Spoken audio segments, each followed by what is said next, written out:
Imagine showing up to work tomorrow and finding out a robot took your job.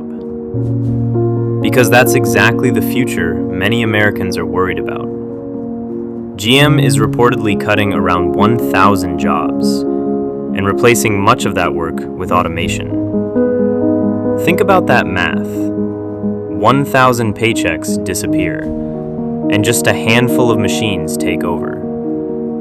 They don't get sick, they don't ask for raises, and they never stop for lunch. Companies call this next-generation efficiency, but for workers, it feels very different. And here's the scary part. This isn't just about car factories.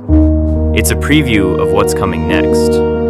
Retail, fast food, banking, even tech jobs. People are completely divided. Some say corporations are destroying the middle class.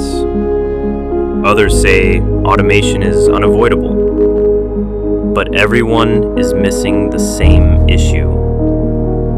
The technology is moving faster than workers can adapt. Today it's factory jobs. Tomorrow it could be yours. So tell me this. Would you trust a car built entirely by robots? And how safe do you honestly feel in your current job? Comment safe or not safe below. I want to know what America thinks.